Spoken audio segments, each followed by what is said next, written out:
Hi hello welcome back to my channel. ಒಲ್ಲದ ಬನ್ನ ಭಾಗ 51.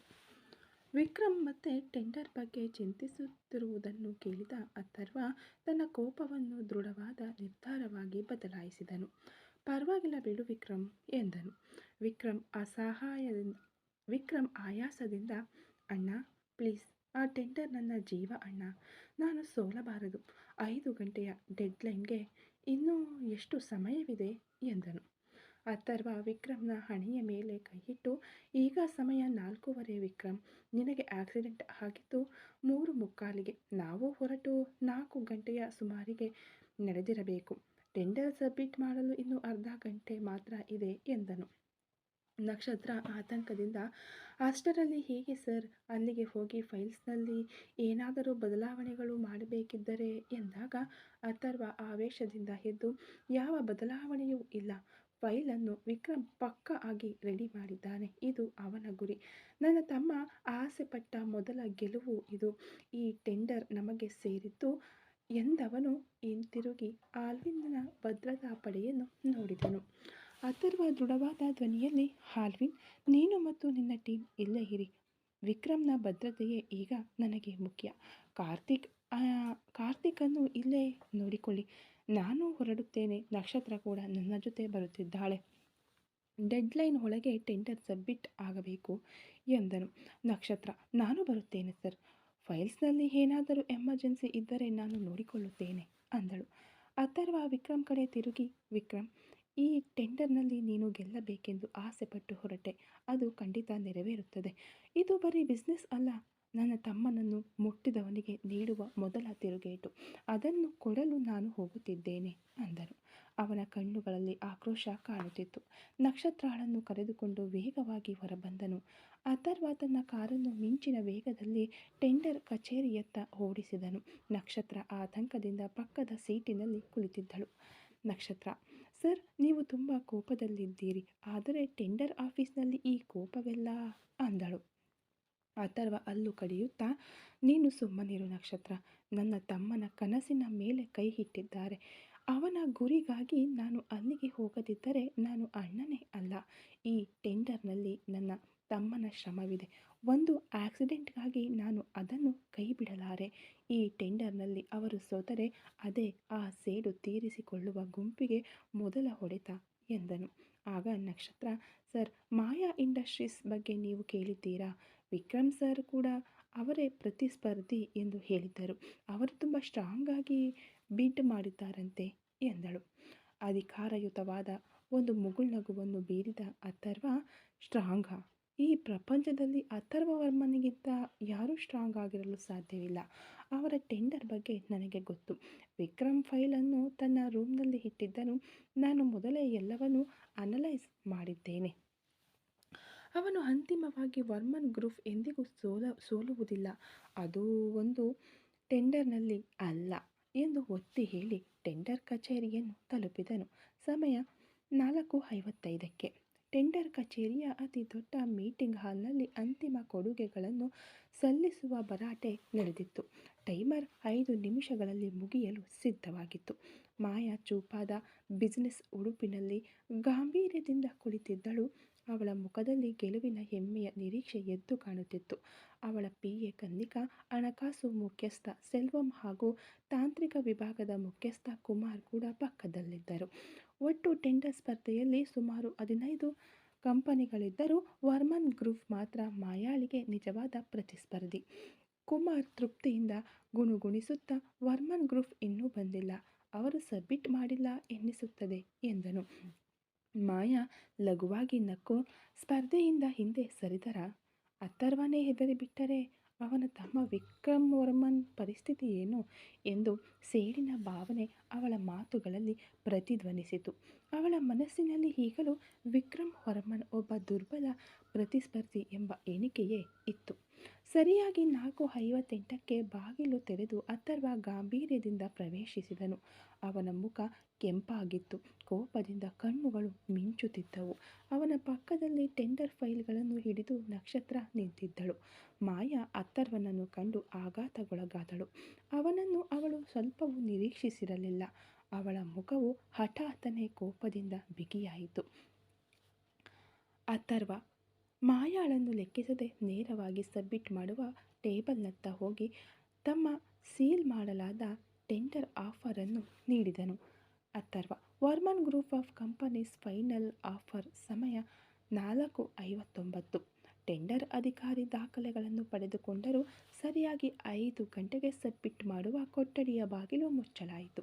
5 ನಿಮಿಷಗಳ ಮೌನದ ನಂತರ ಟೆಂಡರ್ ಆಫರ್ಗಳನ್ನು ಬಹಿರಂಗವಾಗಿ ತೆರೆಯಲಾಯಿತು. ಟೆಂಡರ್ ಅಧಿಕಾರಿ, ಕಂಪನಿಗಳ ಅಂತಿಮ ಹಣಕಾಸು ಕೊಡುಗೆಗಳನ್ನು ಇಲ್ಲಿ ಪ್ರಕಟಿಸಲಾಗುತ್ತಿದೆ. ಮಾಯಾ ಇಂಡಸ್ಟ್ರೀಸ್ ಕಚ್ಚಾ ವಸ್ತುಗಳ ಆಮದಿನ ಒಟ್ಟು ವೆಚ್ಚ, ಶಿಪ್ಪಿಂಗ್ ಮತ್ತು ಇನ್ಶೂರೆನ್ಸ್ ಸೇರಿ ಪ್ರತಿ ಯೂನಿಟ್ಗೆ $X ಎಂದು ನಿಶ್ಚಿತ ದರದಲ್ಲಿ ಅಂದರೆ ಫಿಕ್ಸ್ಡ್ ರೇಟ್ನಲ್ಲಿ ನೀಡಿದ್ದರು. ವರ್ಮನ್ ಗ್ರೂಪ್ ಆಫ್ ಕಂಪನೀಸ್ ವಿಕ್ರಮ್ನ ಆಫರ್ ಮಾಯಾಗಿಂತ 1.5% ಕಡಿಮೆಯಾಗಿತ್ತು. ಆದರೆ ಅದರಲ್ಲಿ ಮುಖ್ಯ ಷರತ್ತಾಗಿ ವಿನಿಮಯ ದರದ ಅಪಾಯ ಇದಕ್ಕೆ ಅನ್ವಯಿಸುತ್ತದೆ ಎಂದು ಉಲ್ಲೇಖಿಸಲಾಗಿತ್ತು. ಮಾಯಾ ಆಶ್ಚರ್ಯದಿಂದ ಅಥರ್ವನನ್ನು ನೋಡಿದಳು. ಏನು, 1.5% ಕಡಿಮೆಯಾ? ಹೇಗೆ ಎಂದು ಯೋಚಿಸಿದಳು. ಆಗ ಟೆಂಡರ್ ಅಧಿಕಾರಿ ವಿವರಿಸಿದರು. ಮಾಯಾ ಇಂಡಸ್ಟ್ರೀಸ್ ನಿಶ್ಚಿತ ದರದಲ್ಲಿ ನೀಡಿದೆ. ಆದರೆ ವರ್ಮನ್ ಗ್ರೂಪ್ ಆಫ್ ಕಂಪನೀಸ್ ಮಾರುಕಟ್ಟೆ ಪರಿಸ್ಥಿತಿಯಂತೆ ವಿನಿಮಯ ದರದ ಅಪಾಯದೊಂದಿಗೆ ಆಫರ್ ಮಾಡಿದ್ದಾರೆ. ಇದು ಅವರಿಗೆ 1.5% ವೆಚ್ಚವನ್ನು ಕಡಿಮೆ ಮಾಡಿದೆ ಅಂದಾಗ ಆಗ ಸೆಲ್ವಂ ಆತಂಕದಿಂದ, ಅದು ರಿಸ್ಕ್ ಹೆಚ್ಚಿರುವ ಆಫರ್ ಮ್ಯಾಮ್. ವಿನಿಮಯ ದರ ಏರಿದರೆ ಅವರಿಗೆ ವೆಚ್ಚ ಹೆಚ್ಚಾಗುತ್ತದೆ ಅಂದನು. ಮಾಯಾ ದೃಢವಾಗಿ, ಆದರೂ ಈಗಿನ ಪರಿಸ್ಥಿತಿಯ ಪ್ರಕಾರ ಅವರ ಆಫರ್ ಕಡಿಮೆಯಾಗಿದೆ ಎಂದಳು. ಮುಂದೆ ತಂತ್ರಜ್ಞಾನ ಮತ್ತು ಗುಣಮಟ್ಟ ವಿಭಾಗದ ಫಲಿತಾಂಶಗಳನ್ನು ಪ್ರಕಟಿಸಲಾಯಿತು. ಮಾಯಾ ಕುಮಾರ್ ಹೇಳಿದಂತೆ ಹೊಸ ಶುದ್ಧೀಕರಣ ತಂತ್ರಜ್ಞಾನವನ್ನು ವಿವರವಾಗಿ ಸಲ್ಲಿಸಿ ತಂತ್ರಜ್ಞಾನದಲ್ಲಿ ಮೊದಲ ಸ್ಥಾನ ಪಡೆದಿದ್ದಳು. ಆದರೆ ಟೆಂಡರ್ನ ಒಟ್ಟು ಅಂಕಗಳನ್ನು ಲೆಕ್ಕ ಹಾಕಿದಾಗ ಅಥರ್ವನಿಗೆ ಗೆಲುವು ಸಿಗಲು ಒಂದು ಮುಖ್ಯ ಅಂಶವಿತ್ತು. ಅಪಾಯವನ್ನು ಕಂಪನಿಯೇ ವಹಿಸಿಕೊಳ್ಳುವುದು.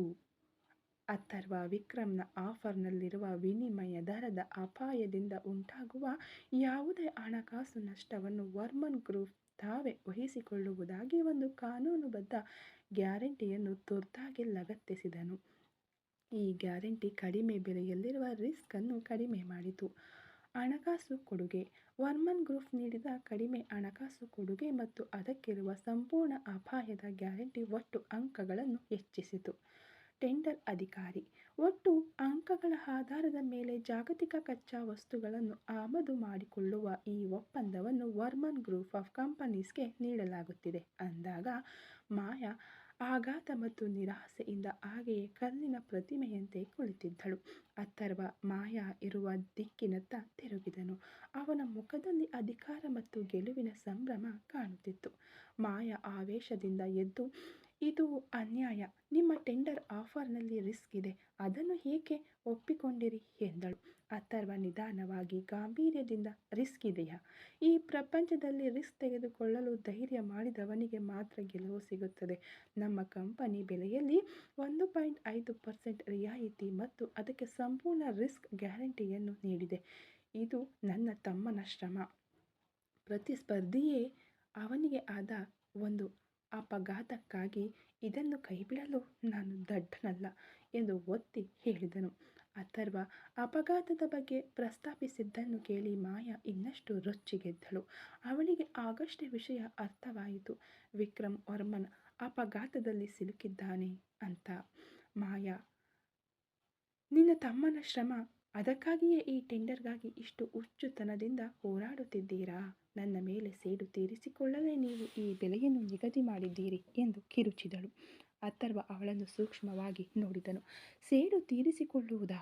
ಇರಬಹುದು. ಆದರೆ ಈ ಆಫರ್ ಸಂಪೂರ್ಣವಾಗಿ ನನ್ನ ತಮ್ಮ ವಿಕ್ರಮ್ ವರ್ಮನ್ನನ ಶ್ರಮ. ಈ ಟೆಂಡರ್ನಲ್ಲಿ ನಿನ್ನನ್ನು ಸೋಲಿಸಬೇಕೆಂದು ಅವನು ಹಠಕ್ಕೆ ಬಿದ್ದಿದ್ದನು. ಅದನ್ನು ನಾನು ನೆರವೇರಿಸಿದ್ದೇನೆ. ನಿನಗೆ ನಾನೀಗ ಒಂದು ವಿಷಯ ಹೇಳಬೇಕು ಅನ್ನುತ್ತಾ ಅಥರ್ವ ಮಾಯಾಗೆ ಹೇಳಿದನು.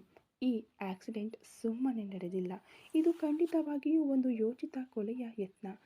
ನನ್ನ ತಮ್ಮನಿಗೆ ಡಿಕ್ಕಿ ಹೊಡೆದ ಲಾರಿ ಡ್ರೈವರ್ ಈಗ ಪೊಲೀಸ್ ಕಸ್ಟಡಿಯಲ್ಲಿದ್ದಾನೆ.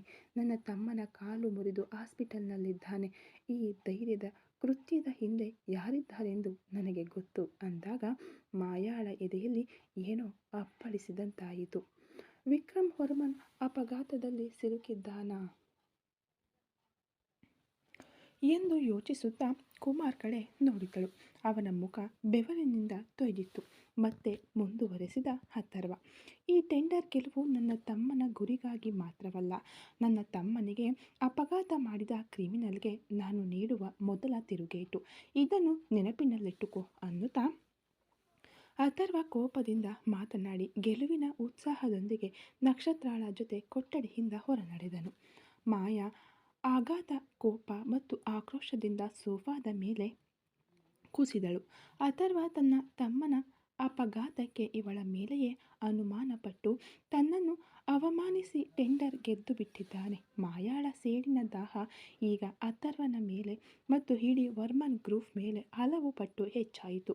ಅವಳು ಕೆಡವಬೇಕೆಂದುಕೊಂಡಿದ್ದ ವಿಕ್ರಮ್ ವರ್ಮನ್ ಅಪಘಾತದಲ್ಲಿ ಸಿಲುಕಿದ್ದಾನೆ ಎಂಬ ಸತ್ಯ ಮತ್ತು ಅವಳ ಔದ್ಯೋಗಿಕ ಕೋಪ ಎರಡೂ ಸೇರಿ ಅವಳನ್ನು ಕಾಡತೊಡಗಿತು. ಮಾಯಾ ಆಕ್ರೋಶದಿಂದ ಕನ್ನಿಕಾಳೊಂದಿಗೆ ಅದು ಹೇಗೆ ಅಥರ್ವನಿಗೆ ಸಿಕ್ಕಿತು? ಅವನು ನಮ್ಮ ಟೆಂಡರ್ ಫೈಲನ್ನು ಕಾಪಿ ಮಾಡಿರಬೇಕು. ನಾನು ಇದನ್ನು ಬಿಡುವುದಿಲ್ಲ. ಇನ್ಮುಂದೆ ವರ್ಮನ್ ಗ್ರೂಪ್ ಮೇಲಿರುವ ನನ್ನ ಕೋಪ ಕೇವಲ ಬಿಸ್ನೆಸ್ಗೆ ಸೀಮಿತವಲ್ಲ, ಇದು ಪರ್ಸನಲ್ ಎಂದು ಹೇಳಿ ಕನ್ನಿಕಾಳೊಂದಿಗೆ ವೇಗವಾಗಿ ಅಲ್ಲಿಂದ ಹೊರಟಳು. ಅವಳಿಗೆ ಮೊದಲು ವಿಕ್ರಮ್ ವರ್ಮನ್ನ ಅಪಘಾತದ ಬಗ್ಗೆ ವಿಚಾರಿಸಿ ತಿಳಿದುಕೊಳ್ಳಬೇಕೆಂಬ ತವಕ ಉಂಟಾಯಿತು. ಅಥರ್ವ ಕಾರಿನಲ್ಲಿ ಹೋಗುತ್ತಿರುವಾಗ ಅವನ ಮುಖದಲ್ಲಿ ಗೆಲುವಿನ ಹೆಮ್ಮೆ ತುಂಬಿತ್ತು. ಆದರೆ ಆ ನೆಮ್ಮದಿಯ ಹಿಂದೆ ವಿಕ್ರಮನ ನೋವಿತ್ತು. ನಕ್ಷತ್ರ, ಒಳ್ಳೆ ಕೆಲಸ ಮಾಡಿದರೆ ಸರ್, ಟೆಂಡರ್ ಗೆಲುವು ವಿಕ್ರಮ್ ಸರ್ಗೆ ತುಂಬ ಸಂತೋಷವಾಗುತ್ತದೆ ಎಂದಳು. ಅಥರ್ವ ನಿಟ್ಟುಸಿರು ಬಿಡುತ್ತಾ, ಹೌದು ನಕ್ಷತ್ರ, ಈಗಷ್ಟೇ ನನಗೆ ನೆಮ್ಮದಿಯಾಗಿದೆ. ಈ ಟೆಂಡರ್ ವಿಕ್ರಮ್ಗೆ ಸಿಕ್ಕ ಗೆಲುವು, ಇದರಲ್ಲಿ ನನಗೆ ಯಾವ ಹೆಮ್ಮೆಯೂ ಇಲ್ಲ. ಅವನು ಈ ಗೆಲುವನ್ನು ಎಂದಿಗೂ ಮರೆಯುವುದಿಲ್ಲ ಎಂದನು. ನಿಮ್ಮ ಪ್ರೀತಿ ತುಂಬ ದೊಡ್ಡದು ಸರ್. ಆ ಹುಡುಗಿಯ ಕಣ್ಣ ಮುಂದೆಯೇ ನೀವು ಅವಳ ಮುಖಕ್ಕೆ ಮಸಿ ಬಳಿದು ಬಿಟ್ಟಿರಿ ಎಂದಳು. ಅಥರ್ವ ಲಘುವಾಗಿ ನಕ್ಕು, ಹೌದು, ನನ್ನ ತಮ್ಮನನ್ನು ಮುಟ್ಟಿದ್ದಕ್ಕೆ ಇದು ಮೊದಲ ತಿರುಗೇಟು. ಇನ್ಮುಂದೆ ವರ್ಮನ್ ಗ್ರೂಪ್ಗೆ ಇವಳೇ ದೊಡ್ಡ ಶತ್ರು. ಆದರೆ ಅವಳ ಬಗ್ಗೆ ಈಗ ನನಗೆ ಚಿಂತೆ ಇಲ್ಲ. ವಿಕ್ರಮ್ ಆಪರೇಷನ್ ಮುಗಿದು ಚೆನ್ನಾಗಿ ಎದ್ದು ಬರಬೇಕು ಅನ್ನುತ್ತಾ ಅವನು ಕಾರನ್ನು ಆಸ್ಪತ್ರೆಯ ಕಡೆಗೆ ತಿರುಗಿಸಿದನು. ನಕ್ಷತ್ರ ಅಥರ್ವನ ಕೋಪದ ಹಿಂದಿದ್ದ ಆಳವಾದ ಪ್ರೀತಿಯನ್ನು ಕಂಡು ಭಾವುಕಳಾದಳು. ಮಾಯಾ ತನ್ನ ಆಫೀಸ್ನಲ್ಲಿ ಕೈಕಟ್ಟಿ ನಿಂತಿದ್ದ ಕುಮಾರ್ ಮತ್ತು ಸೆಲ್ವಂ ಇಬ್ಬರನ್ನು ಬೆಂಕಿಯಂತೆ ದುರುಗುಟ್ಟಿ ನೋಡುತ್ತಿದ್ದಳು. ಕಾರಿನಲ್ಲಿ ಬರುತ್ತಿರುವಾಗ ಅಥರ್ವನ ಮುಖ ಬೆಂಕಿಯಂತೆ ಕುದಿಯುತ್ತಿತ್ತು. ಇದನ್ನು ಗಮನಿಸಿದ ನಕ್ಷತ್ರ, ಸರ್, ಇನ್ನೂ ಯಾಕೆ ಇಷ್ಟು ಟೆನ್ಷನ್ನಲ್ಲಿದ್ದೀರಿ? ನಮಗೆ ಟೆಂಡರ್ ಸಿಕ್ಕಿದೆ ತಾನೇ? ವಿಕ್ರಮ್ ಸರ್ ಆಸೆ ಪಟ್ಟಿದ್ದೇ ನಡೆದಿದೆ. ಆದರೂ ನೀವು ತುಂಬ ಟೆನ್ಷನ್ನಲ್ಲಿದ್ದೀರಿ. ದಯವಿಟ್ಟು ಸ್ವಲ್ಪ ರಿಲ್ಯಾಕ್ಸ್ ಆಗಿ ಪ್ಲೀಸ್ ಎಂದಳು. ಹೇಗೆ ನಕ್ಷತ್ರ ರಿಲ್ಯಾಕ್ಸ್ ಆಗಿರಲು ಸಾಧ್ಯ? ಆಕ್ಸಿಡೆಂಟ್ ಆಗಿ ನಮ್ಮ ವಿಕ್ರಮ್ ಆಸ್ಪತ್ರೆಯಲ್ಲಿದ್ದಾನೆ. ಅಮ್ಮನಿಗೆ ಈ ವಿಷಯವನ್ನು ಹೇಗೆ ಹೇಳುವುದೋ ಗೊತ್ತಾಗುತ್ತಿಲ್ಲ. ಅವರು ಕುಸಿದು ಹೋಗುತ್ತಾರೆ. ಅವನ ಮೇಲೆ ಒಂದು ಧೂಳು ಬೀಳದಂತೆ ಅಷ್ಟು ಮುದ್ದಾಗಿ ಬೆಳೆಸಿದ್ದೇವೆ. ನಾನು ಕಷ್ಟಪಟ್ಟಿದ್ದೇನೆ, ಆದರೆ ಇದುವರೆಗೂ ನನ್ನ ವಿಕ್ರಮ್ ಕಷ್ಟಪಟ್ಟಿದ್ದೇ ಇಲ್ಲ. ಅವನು ಮಗುವಿನ ಹಾಗೆ. ಅವನು ಸೀರಿಯಸ್ ಆಗಿ ತೆಗೆದುಕೊಂಡ ಒಂದೇ ಒಂದು ವಿಷಯವೆಂದರೆ ಈ ಟೆಂಡರ್ ಮಾತ್ರ. ನಿನಗೇ ಗೊತ್ತು, ಅವನು ಇಷ್ಟವಿಲ್ಲದೆಯೇ ಆಫೀಸ್ಗೆ ಬಂದದ್ದು. ಅವತ್ತು ಅವನನ್ನು ಕಾಪರ್ ಫ್ಯಾಕ್ಟರಿಗೆ ನಾನು ಕಳುಹಿಸಿದ್ದು ಅವನ ಪ್ರತಿಭೆಯನ್ನು ಅವನಿಗೆ ಅರ್ಥ ಮಾಡಿಸುವುದಕ್ಕಾಗಿ. ಅವನು ಅದನ್ನು ಪ್ರೂವ್ ಮಾಡಿದ. ಇವತ್ತು ಈ ಟೆಂಡರ್ ವಿಚಾರದಲ್ಲಿ ನಾನು ಏನೂ ಮಾಡಿಲ್ಲ. ಅವನು ಮಾಡಿದ ಎಲ್ಲ ಕೆಲಸಗಳು ಪಕ್ಕಾ ಆಗಿದ್ದವು. ವಿಶ್ವ ದರ್ಜೆಯ 15 ಕಂಪನಿಗಳು ಸ್ಪರ್ಧಿಸಿದ ಜಾಗದಲ್ಲಿ ಇಂದು ನಮ್ಮ ಕಂಪನಿಗೆ ಈ ಟೆಂಡರ್ ಸಿಕ್ಕಿದೆ ಎಂದರೆ ಅದಕ್ಕೆ ಸಂಪೂರ್ಣವಾಗಿ ವಿಕ್ರಮ್ನ ಬುದ್ಧಿವಂತಿಕೆ ಮತ್ತು ಅವನ ಶ್ರಮ ಮಾತ್ರ ಕಾರಣ. ಆದರೆ ಅವನು ಸೈನ್ ಮಾಡಿ ಈ ಪ್ರಾಜೆಕ್ಟ್ ತೆಗೆದುಕೊಳ್ಳಬೇಕಿತ್ತು. ಇಂದು ಅದನ್ನು ನಾನು ಮಾಡಬೇಕಾಗಿ ಬಂತು. ಆ ಗೆಲುವನ್ನು ಕೂಡ ಅವನಿಂದ ಸಂಪೂರ್ಣವಾಗಿ ಸಂಭ್ರಮಿಸಲು ಸಾಧ್ಯವಾಗಲಿಲ್ಲ. ನನಗೆ ಗೊತ್ತು, ಖಂಡಿತವಾಗಿಯೂ ಈ ಅಪಘಾತದ ಹಿಂದೆ ಮಾಯಾ ಇಂಡಸ್ಟ್ರೀಸ್ ಕೈವಾಡವೇ ಇರಬೇಕು ಎಂದನು. ಸರ್, ಯಾಕೆ ಅವರನ್ನು ಅನುಮಾನಿಸುತ್ತಿದ್ದೀರಿ? 14 ಕಂಪನಿಗಳು ನಮಗೆ ಪ್ರತಿಸ್ಪರ್ಧಿಗಳಾಗಿದ್ದವು ತಾನೇ ಎಂದು ನಕ್ಷತ್ರ ಕೇಳಿದಳು. ಯಾಕೆಂದರೆ ಬೇರೆ ಯಾವ ಕಂಪನಿಯೂ ನನ್ನ ಮೇಲಾಗಲಿ ನನ್ನ ತಮ್ಮನ ಮೇಲಾಗಲಿ ಕನಿಷ್ಠ ನಮ್ಮ ಆಫೀಸ್ ಗೇಟಿನಲ್ಲಿರುವ ಬೀಗದ ಮೇಲೂ ಕೈ ಇಡುವುದಿಲ್ಲ. ಆ ಮಟ್ಟಿಗೆ ವರ್ಮನ್ ಗ್ರೂಪ್ ಮೇಲೆ ಭಯವಿದೆ. ಆದರೆ ಈ ಮಾಯಾ ಸೊಕ್ಕಿನವಳು.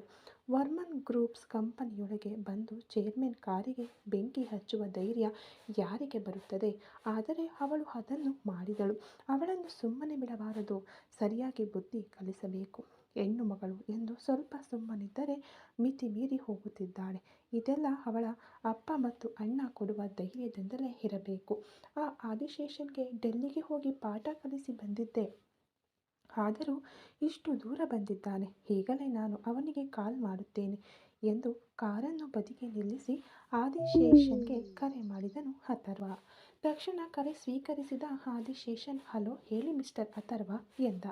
ಏನು ಸರ್, ನಿಮಗೆ ಪಾಠ ಕಲಿಸಿ ಬಂದು ಪೂರ್ತಿ 2 ದಿನ ಕೂಡ ಆಗಿಲ್ಲ. ಅಷ್ಟರಲ್ಲೇ ನಿಮ್ಮ ಮಗಳು ನನ್ನ ತಮ್ಮನನ್ನು ಕೊಲ್ಲುವ ಮಟ್ಟಕ್ಕೆ ಹೋಗಿದ್ದಾಳಲ್ಲ ಎಂದು ಅಥರ್ವ ಬೆಂಕಿ ಉಗುಳುವ ಮಾತುಗಳಲ್ಲಿ ಹೇಳಿದನು. ಏನು ಹೇಳುತ್ತಿದ್ದೀರಿ? ನನ್ನ ಮಗಳು ನಿಮ್ಮ ತಮ್ಮನನ್ನು ಕೊಲ್ಲುವ ಮಟ್ಟಕ್ಕೆ ಹೋದಳ? ಚಾನ್ಸೇ ಇಲ್ಲ. ನನ್ನ ಮಗಳು ಆ ರೀತಿ ಮಾಡುವವಳಲ್ಲ. ನೀವು ಏನೋ ತಪ್ಪಾಗಿ ಅರ್ಥ ಮಾಡಿಕೊಂಡಿದ್ದೀರಿ ಎಂದುಕೊಳ್ಳುತ್ತೇನೆ ಎಂದು ಆದಿಶೇಷನ್ ಹೇಳಿದಾಗ, ನಿಮ್ಮ ಮಗಳಿಗೆ ಕಾಲ್ ಮಾಡಿ ಎಂದನು ಅಥರ್ವ. ಇವರು ಇಲ್ಲಿ ಮಾತನಾಡುತ್ತಿರುವ ಅದೇ ಸಮಯದಲ್ಲಿ ಮಾಯಾ ಇಂಡಸ್ಟ್ರೀಸ್ನ ಕಚೇರಿಯಲ್ಲಿ ಮಾಯಾ ತನ್ನ ಕುರ್ಚಿಯಲ್ಲಿ ಕೂರದೆ ತನ್ನ ಟೇಬಲನ್ನು ಹಿಡಿದುಕೊಂಡು ಕೆಂಪಾದ ಕಣ್ಣುಗಳಿಂದ ಕುಮಾರ್ ಮತ್ತು ಸೆಲ್ವಂ ಕಡೆ ನೋಡುತ್ತಿದ್ದಳು. ಅವರಿಬ್ಬರು ಅಪರಾಧಿ ಭಾವದಿಂದ ತಲೆ ತಗ್ಗಿಸಿ ನಿಂತಿದ್ದರು. ಟೆಂಡರ್ ಸೋತಿದ್ದಕ್ಕಿಂತ ಅಥರ್ವ ಹೇಳಿದ ಅಪಘಾತ ಎಂಬ ಪದ ಅವಳನ್ನು ಹೆಚ್ಚು ಕಾಡುತ್ತಿತ್ತು. ಮಾಯಾಗೆ ಅವರು ಟೆಂಡರ್ಗೆ ಹೊರಡುವ ಮುನ್ನ ನಡೆದ ಸಂಭಾಷಣೆ ಈಗ ನೆನಪಿಗೆ ಬಂತು. ಅಂದರೆ ಫ್ಲ್ಯಾಶ್ ಬ್ಯಾಕ್. ಅಂದು ಮಧ್ಯಾಹ್ನ 2 ಗಂಟೆ. ಮಾಯಾ ಟೆಂಡರ್ಗಾಗಿ ಅಂತಿಮ ದಾಖಲೆಗಳನ್ನು ಪರಿಶೀಲಿಸುತ್ತಿದ್ದಳು. ಸೆಲ್ವಂ ಹಿಂಜರಿಕೆಯಿಂದ, ಮ್ಯಾಮ್, ನಾವು ಎಲ್ಲವನ್ನೂ ಎಷ್ಟೇ ಪರ್ಫೆಕ್ಟಾಗಿ ಮಾಡಿದ್ದರೂ ಅಥರ್ವ ವರ್ಮನ್ ಕಂಪನಿ ತುಂಬ ದೊಡ್ಡದು. ಅವರು ಪ್ರಪಂಚದಾದ್ಯಂತ ಬಿಸ್ನೆಸ್ ಮಾಡುತ್ತಾರೆ. ಇದರಲ್ಲಿ ಯಾವುದಾದರೊಂದು ರೀತಿಯಲ್ಲಿ ಅವರಿಗೆ ಟೆಂಡರ್ ಹೋಗುವ ಸಾಧ್ಯತೆ ಇದೆ ಅಂದಾಗ ಮಾಯಾ ಸ್ವಲ್ಪ ಹೊತ್ತು ಯೋಚಿಸಿದಳು. ಆ ನಂತರ, ಹಾಗಾದರೆ ಇದರಲ್ಲಿ ಏನು ಮಾಡಬಹುದು ಎಂದು ಕೇಳಿದಳು. ತಕ್ಷಣ ಕುಮಾರ್ ಮಧ್ಯೆ ಬಾಯಿ ಹಾಕಿ, ಮ್ಯಾಮ್, ನಾವು ನಮ್ಮ ಟೆಂಡರ್ ಆಫರ್ನಲ್ಲಿ ಏನನ್ನೂ ಬದಲಾಯಿಸಲು ಸಾಧ್ಯವಿಲ್ಲ. ಆದರೆ ಅವರು ಟೆಂಡರ್ಗೆ ಬರದೇ ಇದ್ದರೆ ನಮಗೆ ಅವಕಾಶವಿದೆ ಎಂದನು. ಮಾಯಾ ಮುಖದಲ್ಲಿ ಯಾವ ಭಾವನೆಯನ್ನು ತೋರಿಸದೆ, ಅವರು ಟೆಂಡರ್ಗೆ ಬಾರದಿರಲು ಹೇಗೆ ಸಾಧ್ಯ ಎಂದಳು. Kumar, ma'am, tender file submit ಮಾಡಬೇಕಾದದ್ದು ವಿಕ್ರಮ್ ವರ್ಮನ್. ಅವರು ಸಹಿ ಹಾಕಿದರೆ ಮಾತ್ರ ಟೆಂಡರ್ ಸಬ್ಮಿಟ್ ಆಗುತ್ತದೆ. ಅವರನ್ನು ಬರದಂತೆ ಮಾಡಿದರೆ ಟೆಂಡರ್ ಡೆಡ್ಲೈನ್ ಮುಗಿದ ತಕ್ಷಣ ಆಟೋಮ್ಯಾಟಿಕ್ ಆಗಿ ಮುಂದಿನ ಪರ್ಫೆಕ್ಟ್ ಆಫರ್ ಕೊಟ್ಟ ನಮಗೆ ಟೆಂಡರ್ ಸಿಗುತ್ತದೆ. ನನಗೆ ತಿಳಿದ ಮಟ್ಟಿಗೆ ಬೇರೆ ಯಾವ ಕಂಪನಿಯೂ ನಮ್ಮಷ್ಟು ಪರ್ಫೆಕ್ಟಾಗಿ ಮಾಡಿರಲಿಕ್ಕಿಲ್ಲ ಅನ್ನಿಸುತ್ತದೆ ಅಂದಾಗ ಮಾಯಾ ಸ್ವಲ್ಪ ಹೊತ್ತು ಮೌನವಾಗಿ ಯೋಚಿಸಿದಳು.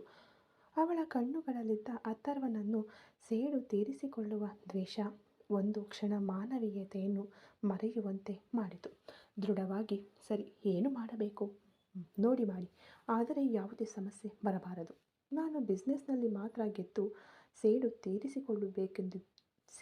ತೀರಿಸಿಕೊಳ್ಳಬೇಕೆಂದುಕೊಂಡಿದ್ದೇನೆ. ಯಾವುದೇ ಕ್ರಿಮಿನಲ್ ಕೇಸು ಬರಬಾರದು ಎಂದಳು. ಅವಳು ಹೇಳಿ ಹೋದ ನಂತರ ಕುಮಾರ್ ಮತ್ತು ಸೆಲ್ವಂ ಕುತಂತ್ರದ ನಗುವಿನೊಂದಿಗೆ ಅಲ್ಲಿಂದ ಕದಲಿದರು. ಮಾಯಾಗೆ ಆ ಫ್ಲ್ಯಾಶ್ ಬ್ಯಾಕ್ ನೆನಪುಗಳು ಹಾದು ಹೋದವು. ಅವಳು ಬರದಂತೆ ಮಾಡಿ ಎಂದು ಮಾತ್ರ ಹೇಳಿದ್ದಳು. ಆದರೆ ಅವರು ಅಪಘಾತ ಮಾಡಿದ್ದಾರೆ, ಅದು ವಿಕ್ರಮ್ ವರ್ಮನ್ ಕಾಲು ಮುರಿದಿದೆ ಎಂದು ಅಥರ್ವ ಹೇಳಿದ್ದು ಅವಳ ಕಿವಿಯಲ್ಲಿ ಕುಯ್ ಎನ್ನುತ್ತಿತ್ತು. ಮಾಯಾ ಆಕ್ರೋಶದಿಂದ ತನ್ನ ಟೇಬಲ್ ಮೇಲೆ ಜೋರಾಗಿ ಹೊಡೆಯುತ್ತಾ, ನಾನು ಅವನನ್ನು ಬರದಂತೆ ಮಾಡಲು ಏನಾದರೂ ಮಾಡಿ ಎಂದು ಮಾತ್ರ ಹೇಳಿದ್ದೆ. ಅದಕ್ಕಾಗಿ ಒಬ್ಬನ ಪ್ರಾಣ ತೆಗೆಯಲು ಹೇಳಿದ್ದೆನಾ? ಇಲ್ಲವೇ ಇಷ್ಟು ದೊಡ್ಡ ಆಕ್ಸಿಡೆಂಟ್ ಮಾಡಲು ಹೇಳಿದ್ದೆನಾ ಎಂದು ಅವಳು ಕಿರುಚುವುದನ್ನು ಕೇಳಿ ಕುಮಾರ್ ಮತ್ತು ಸೆಲ್ವಂ ನಡುಗಿ ಹೋದರು. ಸೆಲ್ವಂ ತೊದಲುತ್ತಾ, ಇಲ್ಲ ಮ್ಯಾಮ್, ನಾವು ಸುಮ್ಮನೆ ಒಂದು ಸಣ್ಣ ಡಿಕ್ಕಿ ಹೊಡೆಸಿ ಅವರು ಟೈಮ್ ಮಿಸ್ ಮಾಡುವಂತೆ ಮಾಡಬೇಕು ಅಂತ ಪ್ಲ್ಯಾನ್ ಮಾಡಿದ್ದೆವು. ಆದರೆ ಡ್ರೈವರ್ ಅವನೇ ತುಂಬ ವೇಗವಾಗಿ ಬಂದು ಗುದ್ದಿದ್ದಾನೆ. ಅವನಿಗೆ ದುಡ್ಡು ಕೊಟ್ಟು ಸುಮ್ಮನೆ ಒಂದು ಸಣ್ಣ ಆ್ಯಕ್ಟಿಂಗ್ ಮಾಡಲು ಹೇಳಿದ್ದೆವು ಮ್ಯಾಮ್. ಇದು ಇಷ್ಟು ದೊಡ್ಡದಾಗುತ್ತದೆ ಎಂದು ನಾವು ನಿರೀಕ್ಷಿಸಿರಲಿಲ್ಲ ಎಂದು ಇಬ್ಬರು ಸಮಜಾಯಿಷಿ ನೀಡಿದರು. ಮಾಯಾ ಕಿರುಚುತ್ತಾ, ನೀವು ಇಷ್ಟು ದೊಡ್ಡ ಕೆಲಸ ಮಾಡಿದ್ದೀರಿ. ಆ ಅಥರ್ವ ವರ್ಮನ್ಗೆ ಗೊತ್ತಾದರೆ ಒಟ್ಟಾರೆಯಾಗಿ ನಮ್ಮ ಕಂಪನಿಯನ್ನೇ ಮುಗಿಸಿಬಿಡುತ್ತಾನೆ. ನಿಮ್ಮಿಂದಾಗಿ ನನಗೆ ಟೆಂಡರ್ ಕೂಡ ಹೋಯಿತು. ಈಗ ವಿನಾಕಾರಣ ಕ್ರಿಮಿನಲ್ ಎಂಬ ಹೆಸರು ಬಂದುಬಿಡ್ತು. ನನ್ನ ಕಣ್ಣೆದುರು ನಿಲ್ಲಬೇಡಿ, ಪ್ಲೀಸ್ ಗೆಟ್ ಔಟ್ ಎಂದು ಅವಳು ಆವೇಶದಿಂದ ಟೇಬಲ್ ಗುದ್ದುತ್ತಾ ಕುಳಿತಳು. ಕುಮಾರ್ ಮತ್ತು ಸೆಲ್ವಂ ತಲೆ ತಪ್ಪಿಸಿಕೊಂಡು ಓಡಿದರು. ಗೆಲುವು ಸೋಲುಗಳ ಬಗ್ಗೆ ಮಾಯಾಗೆ ಈಗ ಚಿಂತೆ ಇರಲಿಲ್ಲ. ವಿಕ್ರಮ್ ವರ್ಮನ್ ಅಪಘಾತಕ್ಕೀಡಾದ ಸುದ್ದಿಯೇ ಅವಳ ಮನಸ್ಸಿನಲ್ಲಿ ಓಡುತ್ತಿತ್ತು. ಅದೇ ಸಮಯದಲ್ಲಿ ಆದಿಶೇಷನ್ನಿಂದ ಮಾಯಾಗೆ ಫೋನ್ ಬಂತು. ಫೋನ್ ನೋಡಿದವಳು ದೀರ್ಘವಾಗಿ ನಿಟ್ಟುಸಿರು ಬಿಟ್ಟು ಸ್ವತಃ ತಾನೇ ಸಮಾಧಾನಪಡಿಸಿಕೊಂಡು ಫೋನ್ ಅಟೆಂಡ್ ಮಾಡಿ ಕಿವಿಗೆ ಇಟ್ಟುಕೊಂಡಳು. ಹಲೋ, ಹೇಳಿಪ್ಪ ಎಂದಳು ದಣಿದ ಧ್ವನಿಯಲ್ಲಿ. ಮಾಯಾ, ಇವತ್ತು ಕಾಪರ್ ಫ್ಯಾಕ್ಟರಿ ಟೆಂಡರ್ಗಾಗಿ ನೀನು ಏನಾದರೂ ಅಪ್ಲೈ ಮಾಡಿದ್ದೀಯಾ ಎಂದು ಕೇಳಿದನು. ಅಪ್ಪ, ನಾನೇ ಟೆನ್ಷನ್ನಲ್ಲಿದ್ದೇನೆ. ನಾನು ಅಪ್ಲೈ ಮಾಡಿದ್ದೆ. ಆ ಅಥರ್ವನ ಎದುರು ಕೇವಲವಾಗಿ ಸೋತು ಹೋದೆ. ಆ ಟೆನ್ಷನ್ನಲ್ಲಿ ನಾನಿದ್ದೇನೆ. ಈ ವಿಷಯ ನಿಮಗೆ ಹೇಗೆ ಗೊತ್ತು? ಅಣ್ಣನಿಗೆ ಗೊತ್ತಿಲ್ಲ ಎಂದು ಮಾಯಾ ಹೇಳಿದಳು. ಇಲ್ಲಿ ನೋಡಮ್ಮ, ಅಪ್ಪ ಕೇಳುವ ಪ್ರಶ್ನೆಗೆ ನಿಜ ಹೇಳು. ಆ ಟೆಂಡರ್ಗಾಗಿ ನೀನೇನಾದರೂ ಬೇರೆ ದಾರಿಯಲ್ಲಿ ಎಂದು ಕೇಳಲು ಬಂದವನು ತಡಬಡಾಯಿಸುತ್ತಿದ್ದ. ಆದರೂ ಬೇರೆ ದಾರಿ ಇಲ್ಲದೆ ನೇರವಾಗಿ ವಿಷಯಕ್ಕೆ ಬಂದು, ಮಾಯಾ, ಆ ಟೆಂಡರ್ ತೆಗೆದುಕೊಳ್ಳಬೇಕೆನ್ನುವುದಕ್ಕಾಗಿ ನೀನು ವಿಕ್ರಮ್ ವರ್ಮನ್ಗೆ ಏನಾದರೂ ಆಕ್ಸಿಡೆಂಟ್ ಮಾಡಿಸಿದ್ದೀಯಾ ಎಂದಾಗ ಮಾಯಾಗೆ ಆಘಾತವಾಯಿತು. ಅಪ್ಪ, ಏನು ಮಾತನಾಡುತ್ತಿದ್ದೀರಿ? ನಿಮಗೆ ಈ ಡೀಟೇಲ್ಸ್ ಎಲ್ಲ ಹೇಗೆ ಗೊತ್ತು? ಒಂದು ವೇಳೆ ಅಣ್ಣನಿಗೆ ಸ್ಕ್ರೈಬ್ ಇಟ್ಟ ಹಾಗೆ ನನ್ನನ್ನು ಗಮನಿಸಲು ಏನಾದರೂ ಸ್ಕ್ರೈಬ್ ಇಟ್ಟಿದ್ದೀರಾ ಎಂದು ನೇರವಾಗಿಯೇ ತನ್ನ ತಂದೆಯನ್ನು ಕೇಳಿದಳು. ಹಾಗಾದರೆ ನೀನೇ ಮಾಡಿದ್ದೀಯಾ, ಹೌದಲ್ವಾ ಎಂದು ಕೊಂಚ ಕೋಪದ ಧ್ವನಿಯಲ್ಲಿ ಆದಿಶೇಷನ್ ಕೇಳಿದನು. ಅಪ್ಪ, ನಡೆದದ್ದು ನಿಮಗೆ ಗೊತ್ತಿಲ್ಲ. ಕುಮಾರ್ ಮತ್ತು ಸೆಲ್ವಂ ನನ್ನ ಬಳಿ ಬಂದು ಅವರು ತುಂಬ ಸ್ಟ್ರಾಂಗ್ ಆಗಿರುತ್ತಾರೆ. ಖಂಡಿತ ಅವರನ್ನು ಮೀರಿ ನಮಗೆ ಟೆಂಡರ್ ಸಿಗುವ ಸಾಧ್ಯತೆ ಇಲ್ಲ. ಅವರು ಬರದಿದ್ದರೆ ನಮಗೆ ಸಿಗುತ್ತದೆ ಎಂದು ಹೇಳಿದರು. ನಾನು ಸಾಮಾನ್ಯವಾಗಿ ಓಕೆ, ಏನು ಮಾಡಬೇಕೋ ನೋಡಿ ಮಾಡಿ ಎಂದು ಹೇಳಿದೆ. ಆದರೆ ಆ ಇಡಿಯಟ್ ಸ್ವಲ್ಪವೂ ಯೋಚಿಸದೆ ಅವನಿಗೆ ಆಕ್ಸಿಡೆಂಟ್ ಮಾಡಿಸಿದ್ದಾರೆ. ನನಗೂ ಈ ವಿಷಯ ಈಗಷ್ಟೇ ಗೊತ್ತು. ಅವನಿಗೆ ಆಕ್ಸಿಡೆಂಟ್ ಮಾಡಬೇಕೆಂದು ನಾನು ಹೇಳಲೇ ಇಲ್ಲ, ಆದರೆ ನಡೆದಿದೆ. ಈ ಸಮಸ್ಯೆಯನ್ನು ಹೇಗೆ ಸರಿಪಡಿಸುವುದು ಎಂದು ಏನೂ ಅರ್ಥವಾಗುತ್ತಿಲ್ಲ. ಆದರೆ ಒಂದು ವಿಷಯ, ನಾನು ಅಡ್ಡ ದಾರಿಯಲ್ಲಿ ಏನೂ ಪ್ರಯತ್ನಿಸಲಿಲ್ಲ. ಆದರೆ ಅಥರ್ವನ ಮೇಲಿರುವ ಕೋಪದಿಂದ ಈ ಟೆಂಡರನ್ನು ನಮ್ಮ ಆಫೀಸ್ನ ಗೆಲುವಾಗಿ ನೋಡದೆ ಅಥರ್ವ ಮತ್ತು ನನ್ನ ನಡುವೆ ನಡೆಯುವ ಸ್ಪರ್ಧೆಯಲ್ಲಿ ನಾನು ಗೆಲ್ಲಬೇಕೆಂದುಕೊಂಡೆ. ಅದಕ್ಕಾಗಿ ಒಂದು ಮಾತು, ಏನಾದರೂ ಮಾಡಿ ಎಂದು ಹೇಳಿಬಿಟ್ಟೆ. ಅವರು ಏನೇನೋ ಮಾಡಿಬಿಟ್ಟಿದ್ದಾರೆ ಎಂದು ಮತ್ತೆ ಹೇಳಿದಳು. ಮಾಯಾ, ದಡ್ಡರ ಹಾಗೆ ಮಾಡಿದ್ದೀಯಾ ಎಂದು ಆದಿಶೇಷನ್ ಧ್ವನಿ ಎತ್ತಿದ. ಆಗಲೇ ಮತ್ತೊಂದು ಧ್ವನಿ ಕೇಳಿಸಿತು. ಎಲ್ಲ ಕೆಲಸಗಳನ್ನು ನೀನೇ ಮಾಡಿದ್ದೀಯಾ ಎಂದು ನನಗೆ ಗೊತ್ತು. ಆದರೆ ಅದು ನಿನ್ನ ಬಾಯಿಯಿಂದಲೇ ಬರಬೇಕು ಎಂದುಕೊಂಡಿದ್ದೆ. ಈಗ ಬಂತು. ಇದಕ್ಕಿರುವ ಪರಿಣಾಮಗಳನ್ನು ನೀನು ಶೀಘ್ರದಲ್ಲೇ ಎದುರಿಸುತ್ತೀಯಾ ಮಾಯಾ ಎಂದ ಅಥರ್ವನ ಧ್ವನಿ ಕೇಳಿ ಮಾಯಾ ನಡುಗಿ ಹೋದಳು. ಆದಿಶೇಷನ್ ತಲೆ ಚೆಚ್ಚಿಕೊಂಡನು. ಇಷ್ಟು ಹೊತ್ತು ಕಾನ್ಫರೆನ್ಸ್ ಕಾಲ್ನಲ್ಲಿಯೇ ಇದ್ದರು. ಅಥರ್ವನ ಕಂಡೀಷನ್ ಕಾಲ್ ಕಟ್ ಮಾಡದೆ ಮಾಯಾಗೆ ಕಾನ್ಫರೆನ್ಸ್ ಹಾಕಬೇಕು ಎಂಬುದಾಗಿತ್ತು. ಬೇರೆ ದಾರಿ ಇಲ್ಲದೆ ಆದಿಶೇಷನ್ ಹಾಗೆ ಮಾಡಿದ್ದನು. ಈಗ ಮಾಯಾ ಬಾಯಿಯಿಂದಲೇ ಸತ್ಯ ಹೊರಬಂದಿತ್ತು. ಇನ್ಮುಂದೆ ಅಥರ್ವ ಮತ್ತು ಮಾಯಾ ನಡುವೆ ನಡೆಯಲಿರುವ ಈ ಯುದ್ಧದಲ್ಲಿ ವಿಕ್ರಮ್ ತನ್ನ ಪ್ರೀತಿಯಲ್ಲಿ ಹೇಗೆ ಗೆಲ್ಲುತ್ತಾನೆ? ಅಪ್ಪ, ಏನು ಕೆಲಸ ಮಾಡಿದ್ದೀರಿ? ಯಾವುದಕ್ಕಾಗಿ ಈಗ ನನ್ನನ್ನು ಕಾನ್ಫರೆನ್ಸ್ ಕಾಲ್ಗೆ ಕರೆದಿರಿ ಎಂದು ಮಾಯಾ ಕೋಪದಿಂದ ಕಿರುಚಿದಳು. ನಿನ್ನ ಅಪ್ಪನ ಜೊತೆಗಿನ ಪಂಚಾಯಿತಿಯನ್ನು ಆಮೇಲೆ ಇಟ್ಟುಕೋ. ನನ್ನ ತಮ್ಮನನ್ನು ನೀನು ಮುಟ್ಟಬಾರದಿತ್ತು ಮಾಯಾ, ತಪ್ಪು ಮಾಡಿಬಿಟ್ಟೆ. ಕೇವಲ ಒಂದು ಸಾಧಾರಣ ಟೆಂಡರ್ಗಾಗಿ ನನ್ನ ತಮ್ಮನ ಪ್ರಾಣದ ಜೊತೆ ಆಟವಾಡಬಾರದಿತ್ತು. ಇದುವರೆಗೂ ನಾನು ಯಾವ ಹೆಣ್ಣನ್ನು ಶತ್ರು ಎಂದು ಭಾವಿಸಿರಲಿಲ್ಲ. ಆದರೆ ಈಗ ಈ ನಿಮಿಷ ಹೇಳುತ್ತಿದ್ದೇನೆ, ನನ್ನ ಜೀವನದಲ್ಲಿರುವ ಮುಖ್ಯ ಶತ್ರು ನೀನೇ.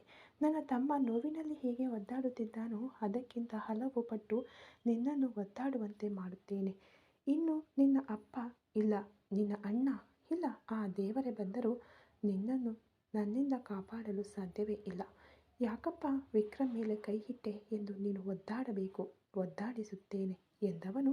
ಮಿಸ್ಟರ್ ಆದಿಶೇಷನ್, ಈ ಸಮಸ್ಯೆ ನಿಮ್ಮ ಮಗಳಿಗೂ ನನಗೂ ಮಾತ್ರ. ನೀವೇನಾದರೂ ಮಧ್ಯೆ ಬಂದು ಗೇಮ್ ಆಡಬೇಕೆಂದುಕೊಂಡರೆ ನಿಮ್ಮ ಮಗ ವಿಷ್ಣು ಶೀಘ್ರದಲ್ಲೇ ಜೈಲಿಗೆ ಹೋಗುತ್ತಾನೆ. ಯೋಚಿಸಿಕೊಳ್ಳಿ, ಈ ಅಥರ್ವನನ್ನು ಎದುರಿಸಬೇಕಾ ಅಥವಾ ನಿಮ್ಮ ಮಾನ ಕಾಪಾಡಿಕೊಳ್ಳಬೇಕಾ ಎಂದವನೇ ಮುಂದಿನ ಕ್ಷಣ ಫೋನ್ ಇಟ್ಟನು. ಮಾಯಾ ಆದಿಶೇಷನ್ ಧ್ವನಿ ಕೇಳುತ್ತಿರುವಾಗಲೇ ಅವಳ ಮೊಬೈಲ್ ಫೋನ್ ಗೋಡೆಗೆ ಬಡಿದು ಚೂರಾಗಿತ್ತು. ಈ ಕತೆ ಇನ್ನು ಮುಂದುವರಿಯುವುದು. Thank you so much.